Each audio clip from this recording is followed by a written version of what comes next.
make it a habit of every week we give in the offering box. Others, like my wife and I, we choose to give electronically and digitally. And some people give monthly, some people give quarterly. We really don't care how you give. I just remind you this from the very beginning.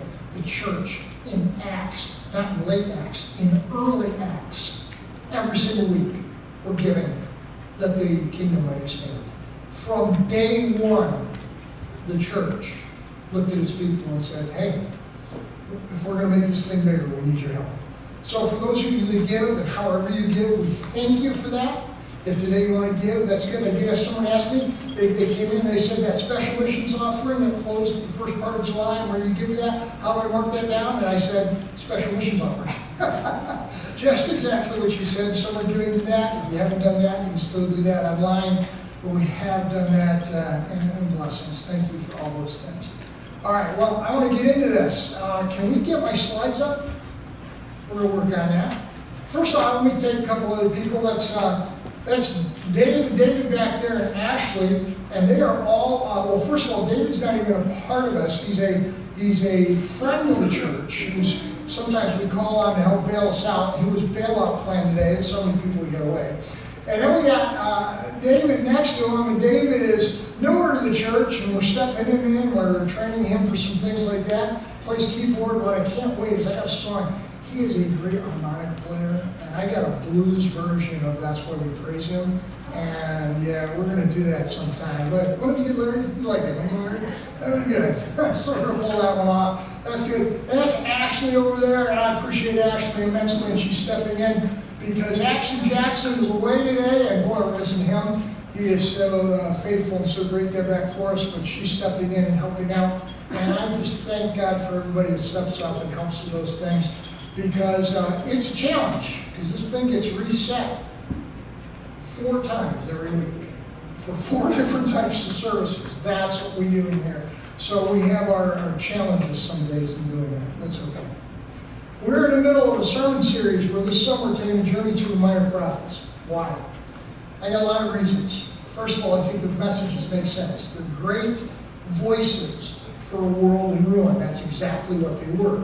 They were the major voice of God in the land during real critical, difficult times. I believe that their messages have truth for us today.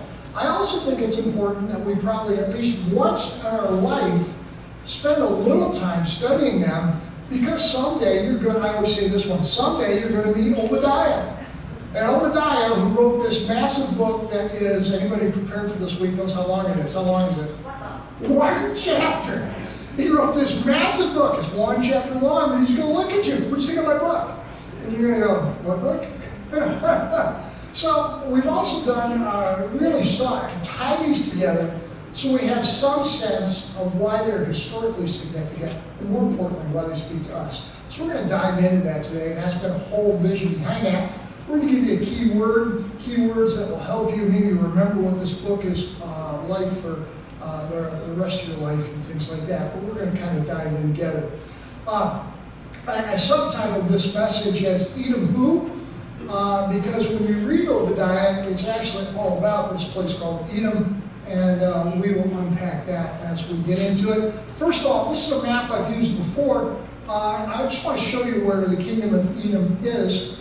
Edom is right down here. This is where it was. It's south of what became the southern kingdom of Judah, and it is further south of what was the kingdom of Israel.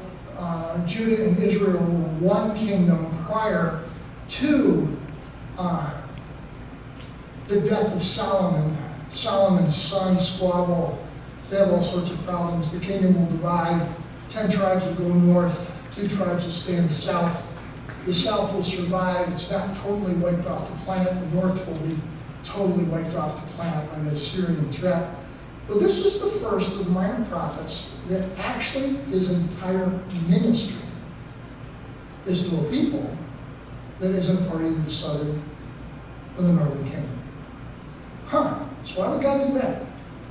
Why is he send a prophet to Edom, to this other place? We're going to unpack that as we get into it. So first, let me help you understand it. There's a lot of cool things about Edom. First of all, you need to realize that references to Edom occur in the Old Testament plenty of times, 120 times. This is a talked about kingdom. There's a very specific reason for that. The Edomites, they are also called the Edomians. They descended from Esau. Anybody recognize that name? Who was Esau?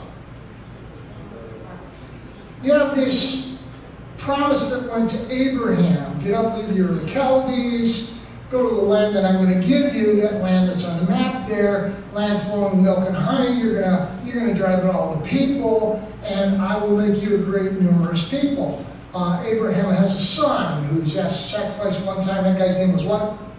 Isaac. So you have Abraham, Isaac. And then Isaac will eventually have 2 sons.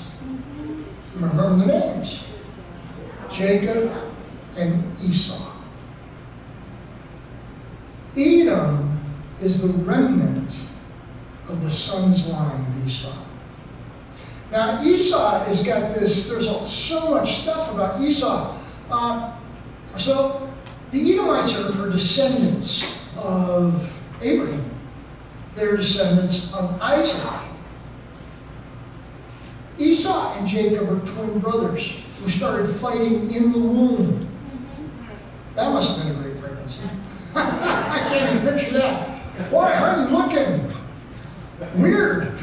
What's going on there? They're actually wrestling with another going in the womb. And that wrestling occurred for the longest period of time. And there was battle. They fought with one another. And, you know, Esau was very much favored by his father Jacob because Jacob loved the fact that Esau was this real outdoorsy type. He was a man's man. And, you know, he was also really hairy, apparently.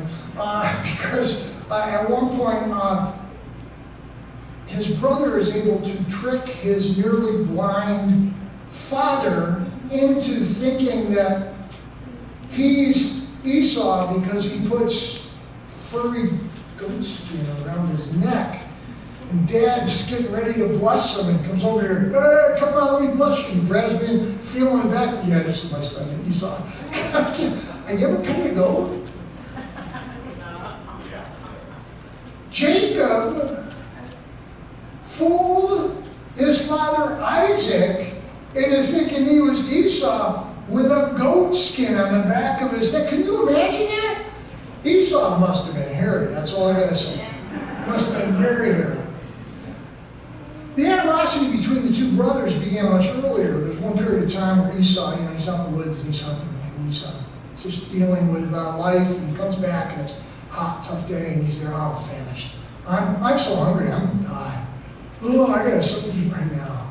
Oh, I'm just dying. I'm hungry.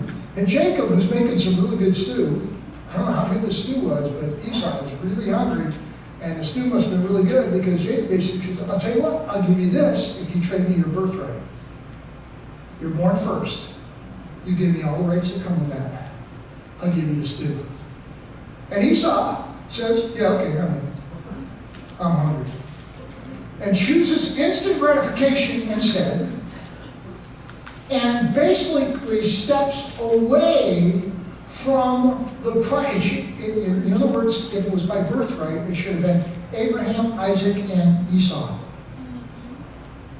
But it will become Abraham, Isaac, and Jacob because of the trade of the birthmark. So can you picture that there's a little bit of tension between the descendants of Jacob and the descendants of Esau? There's huge tension that goes on there. There's huge tension and difficulty because of that. And then not only that, because they are still of the line of Abraham, Isaac blesses him anyways. You're going to be blessed. You'll be a great people too. But never as great as your brother's going to be. You're never going to be this blessed line that the Messiah will come forward, but you're going to be blessed. And out of that blessing will be born the kingdom of Eden, which is there. And the house of Esau does a great job of being a thorn in the side of Judah for the rest of his existence. Now, how did they do that? Well, I've been showing you some pictures up there. Isn't that kind of cool? They're just not background pictures. That's the archaeological remains of some of the cities of Edom. They dwelt in the mountains. They carved houses and shops in gathering places out of the mountains themselves. And they dwelt high in the secure cliffs, and they believed that they were untouchable because they were so well defended. They believed they could. So, despite their shared ancestry, the Edomites and the Israelites lived in almost perpetual conflict.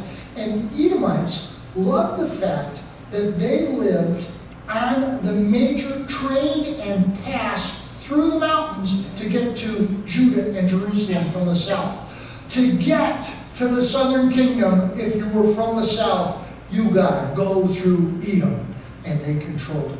This is a great picture because you see how narrow the pass is. You see what it was like. They controlled that, how easy that would be to defend. They firmly believed, and if you read Obadiah, Obadiah talks about, Obadiah preaches about how they were so confident. They dwelt in these clefts, and they hid in the shadows of the mountain. They're there in this great place, and because of that, they just absolutely think that they're untouchable. So why shouldn't we plunder a little bit? Why shouldn't we tax you that? Why shouldn't we throw this great toll upon you just because you want to go to the temple and you want to worship? I'm going to do that. They'll do that. That's exactly what they did. Edom refused often to allow the Israelites to pass through their territory into the promised land. I don't know why those are blue. They used to be yellow, so I don't know what happened. But that says Numbers 20, verses 14 to 21. But there are plenty of examples in the Old Testament of Edom just doing that. And if you remember, let's go back to Amos. Anybody remember what the key word for Amos was? Chicken hawk, because what he did, he was from the southern kingdom, supposed to go preach to the northern kingdom. He starts by preaching against all the other kingdoms first.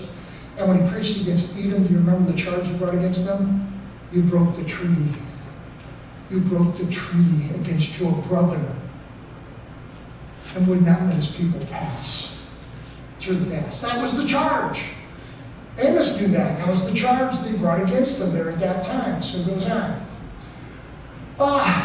Edomites got a great record. I'm going to talk a little about that place behind you in a second there. But they would go to war with King Solomon. They opposed King Jehoshaphat. They rebelled against King Jehoram. In other words, these weren't good cousins. These weren't, even though they are related, even though they are part of the lineage of Abraham and Isaac, there's tremendous animosity against them. And God is finally sending a prophet who's going to speak against them. And we'll do just that. This place over, as you're looking at it on the right, does that look familiar to anybody? Has anybody ever seen the movie Indiana Jones and the Last Crusade? And in Indiana Jones and the Last Crusade, they go to a place called Petra, which was the capital of Edom, and that's its entrance, and it's still in existence today. And that's what they carved out. This was no ragtag nation. They were powerful. They had military might. They believed that they were untouchable. And there they dwelt in Petra, its capital. It's down at the southern end of Edom. And it would be, if you're coming from the south, you got to go through it.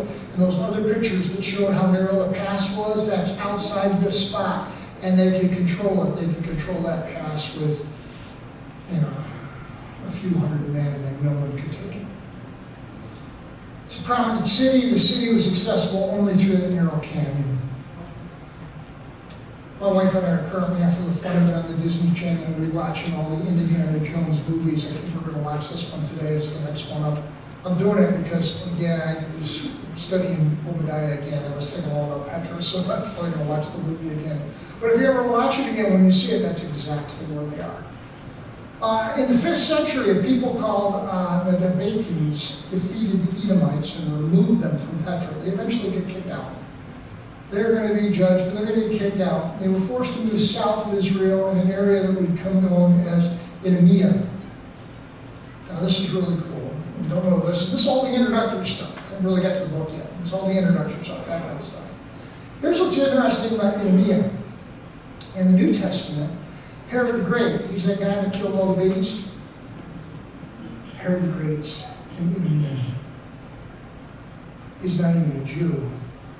He's one of the descendants of Abraham and Isaac. He's of the line of Esau. and the ties there. So, that's kind of like the background for the book of Obadiah. So now what does Obadiah have to say? Well, first of all, I'm going to give you the key word. I can only come up with one key word, but the key word's got to be Edom, because it's all about Edom. That's it. If you can associate Edom and you can associate that with Esau, for the rest of your life, you're going to have an understanding with the book. Oh yeah, that's that one, and hopefully I triggered things. You'll remember all the rock things, the safety in the mountains. Oh yeah, that's coming, because that's all a part of it. That's all a part of it. It begins with this. This is what the sovereign Lord says about Edom. He brings his charges against them. The first one is the aloofness of Edom. He says in verse 2, "See, I will make you small among the nations. You will be utterly despised. The pride of your heart has deceived you, you who live in the cleft of the rocks, who make your home on the heights, who say to yourself, who could bring me down to the ground?" See why that's significant? Profound. So the aloofness of Edom, that they thought they were above everyone else because they thought they were so secure in that place that there was nothing that could hurt them, there was nothing that could reach them. That's what they thought. Life was like, so we got nothing to worry about. Look where we are. So their aloofness was one of the things God held against them. But not only that, throughout the book, their animosity towards Jacob, because they're of the house of Esau. Once again, you got to remember that brother thing. Esau and Jacob and animosity, right? That was there. Look what it says, verse 6. "But how Esau will be ransacked, his hidden treasures and pillaged. In that day declares the Lord, I will not destroy the wise men of Edom, those of understanding the mountains. Will I not? Your warriors, Teman, will be terrified, and everyone in Esau's mountains will be cut off, cut down, and slaughtered." I'll talk about the warriors of Teman. They trained a specific, it's not really a tribe, but a group of their military-minded men as the warriors of Teman, and they had one purpose: protect the pass. They knew that everything depended on their military might to hide in those mountains, and they defended, and God totally calls them out.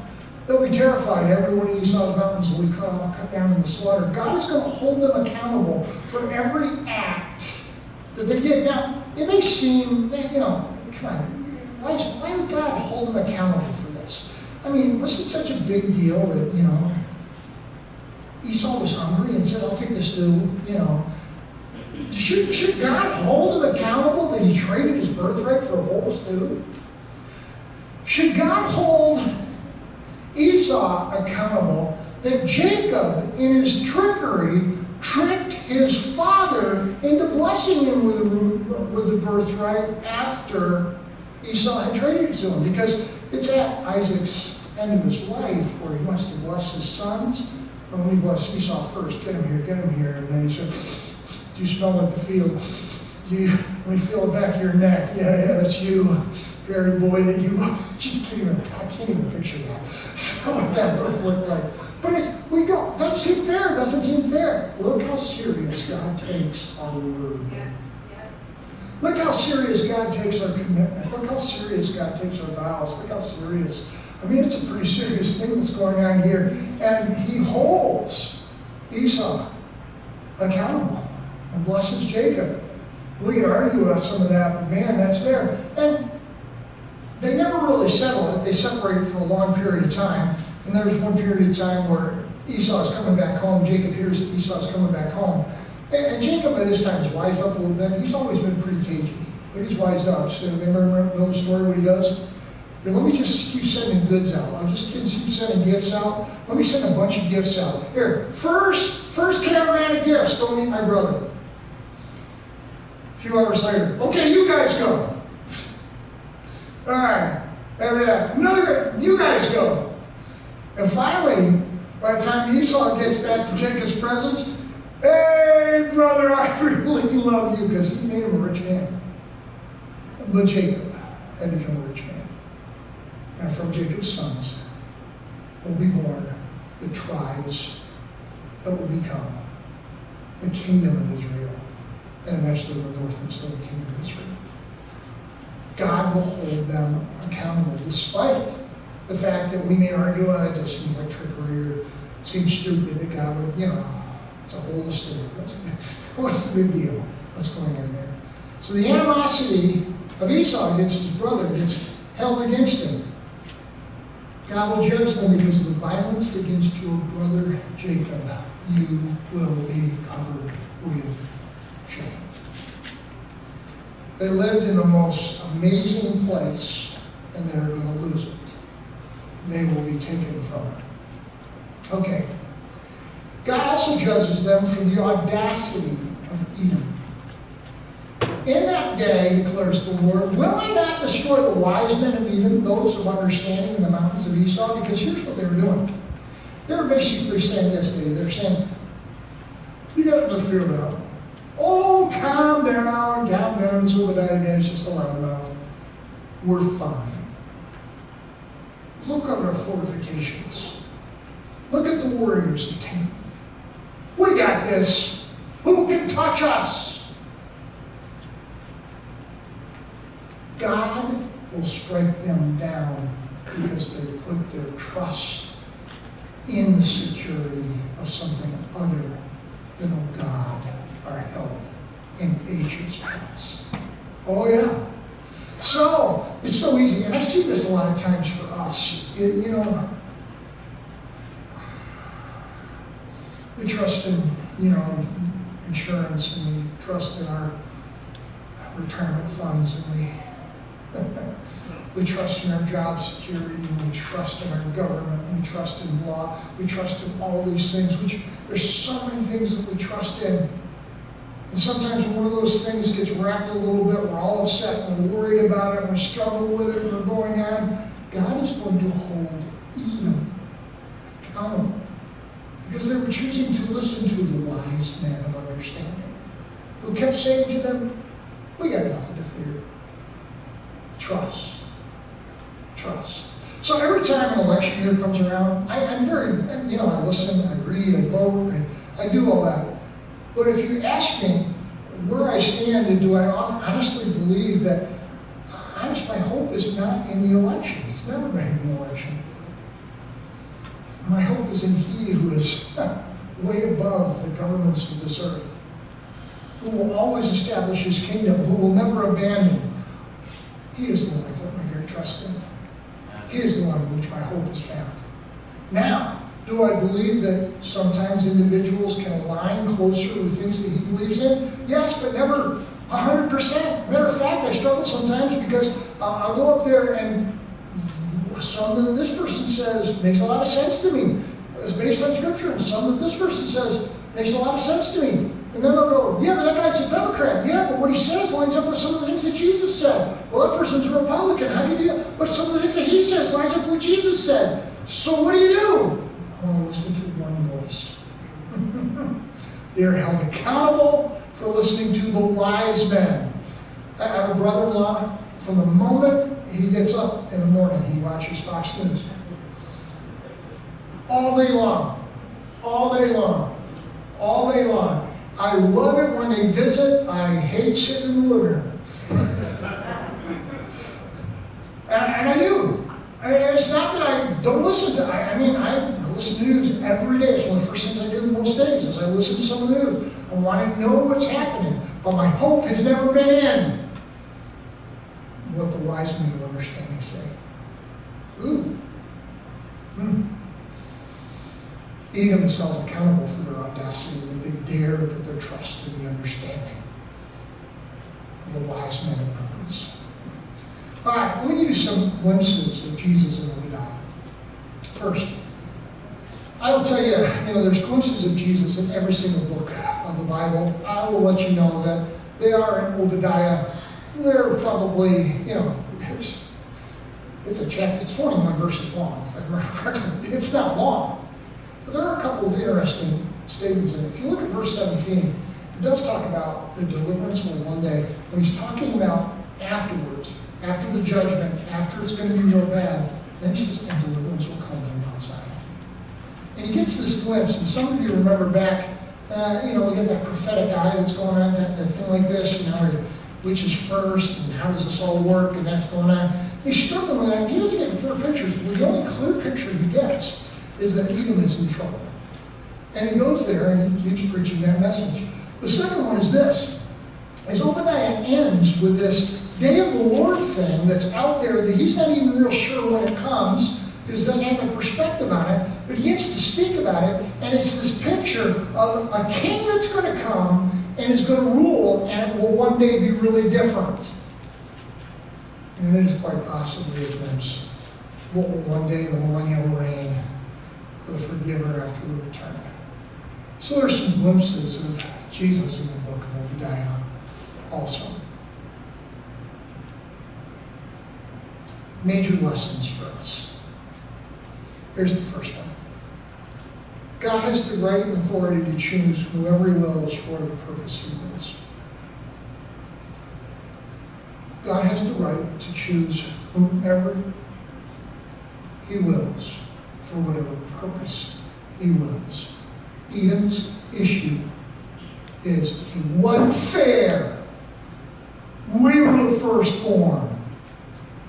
We should be the line of blessing. But Esau traded away, and God chose a different path. It's not fair.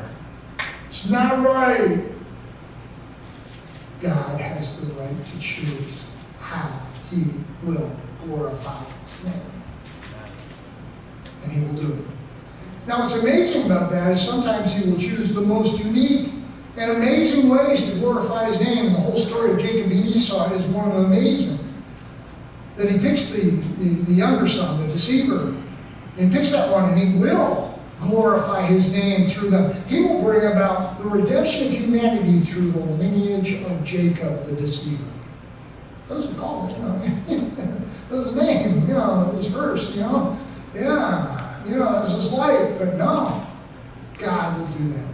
We need to remember that because sometimes we do this. We tend to think, God only picks certain types of people to do stuff. He only picks, good-looking bald people with beards. Amen.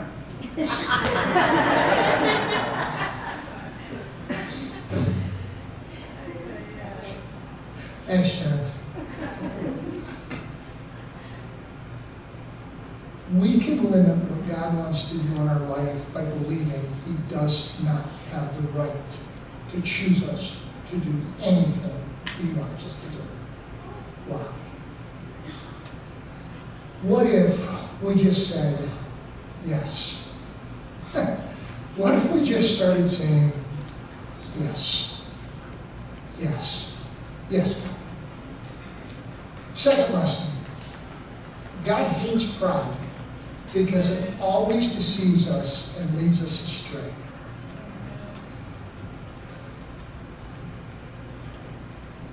There have been some very, many of you remember the moral majority, right? The moral majority were so absolutely convinced that they were right on everything. And they spoke up for some good things. But I often believed that their pride that they had every answer was a stumbling block. And I struggled with it at times. I struggled with it. I'm conservative and I love the forgiver. And it can lead us astray. And it would often lead us to this sense of false safety, this idea. And I remember I had friends that talk about this. If we could just elect the right people, our nation would be really perfect. Right people can have a major impact upon a nation. But there is one ruler. And my trust must remain in him. So yes, shine, Jesus, shine. Shed your light on a nation that needs your light. But let it be about you, not about the laws we pass, not about the judges we seat, not about the officials that we elect. Jesus, shine your light. shine your light, that we get to see you do a great and mighty thing. So, as we're in an election year, I think we're going to be careful. You know, I still struggle when, every time I hear things like, people say, we're the greatest nation on the earth, or we're going to come back to being the greatest nation on the earth. I'm not even sure we'd say that anymore in this global economy we're in. But I never really said it. I don't really know how. I remember as a kid, I was going like, yeah, I'm part of the greatest nation on the earth, because the people I read in Newsweek magazine told me that. Then I read in Newsweek magazine that Russia had us outgunned. And I thought, oh my goodness, this is terrible. We're supposed to be the greatest nation. And I struggled with all those things for going there. Guess what? That was long before I ever found out there was one place I was supposed to have my trust. And it came along. Lessons from Obadiah. God's righteous judgment will always overcome any reliance on physical strength or mental craftiness. It's a major lesson in this. By the end of the 5th century AD, the Edomites were wiped off the face of the earth. You will never find someone who say, yeah, I'm an Edomite. I'm an Edom. They're gone. They're gone. God will remove them. Their reliance on their own physical strength, their own military might, their own defensive positions, no good. Their reliance on their mental craftiness, their leaders, the wise men on the mountains, all those things, not enough. Why? Because God, righteous judgment, always will prevail. So, a lot of times that's how I look at our society. And trust me, our society is, there are things about our society I struggle with on a regular basis. And I have to come back to this. So God, what do? Okay, God, I'm going to trust that your righteous judgment will prevail. God, I'm not smart enough now to fix this, but I am wise enough to point to you. I don't know what the answer is, God. I don't know. But I know that you are a righteous, loving, merciful God. You got this. You got this. You got this. And I put my trust totally in you. So heaven, help me. Help me. Help me. Help me as we move forward. It's a great confidence that we have. Trust in that. I'm going through. Finally. One of the things that Edom did is they had a tendency to gloat over the hardship that occurred in Judah. So when somebody else attacked Judah or somebody else attacked Israel, Edom would gloat over it. Because we're in the mountains. You've seen Petra, right? You've seen what we did? Look at this. They would gloat. And God reminds us that we're supposed to gloat over our enemies. One of the things that makes now my hips killing me. Sorry. I'll stand back up again in a second. One of the things that is a challenge is we have a tendency to sometimes gloat over the hardship of those that we perceive as our enemies. So if we hear that tragedy is impacting a extremist Muslim country, we're good with it. When I was pastoring a church that was a large church, and I was invited to go teach Muslim university students who were open as seekers to a relationship with Esau that weren't believers yet, on godly leadership principles, and I could use anything from the Old Testament or the New Testament. I was invited to go. I had people in my church vocally protest to the Board of Elders, why was I going to go teach the enemy? Why should he do that? Why should we allow him to go teach the enemy? We have a tendency to want to go. I'm looking at this. I'm being invited to go teach Muslims who are seekers, who want to know what godly leadership looks like. Oh, God, what a great opportunity. I get a chance to go. Thank you, Lord Jesus. Well, I should go because they are the enemy. We have this tendency to kind of gloat. Oh, we should do this. When hardship happens, we view them as enemies. We view them as all those things. God views them as lost. And we are to have His heart. We're to have His heart. Obadiah is the first book in the minor prophets that is totally focused on a nation that isn't Israel. Lessons for us to know. We ask the worship team to come back up. We're going to close with a final song. It's a prayer song. It's a song that actually some of you may know it. It's an old song. And I like it because it's a prayer song. And I don't know if you realized it, I picked all prayer songs today.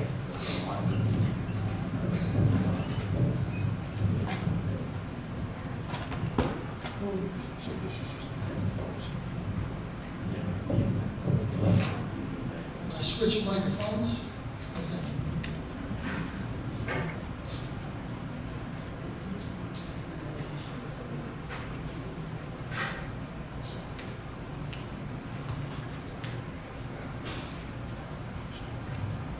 So what's the key word for Book of Edom? Oops, Book of Obadiah.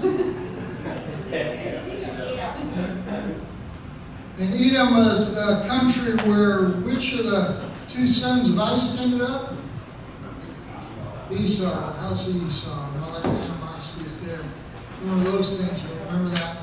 There's an old mission song that says, here am I, asking me.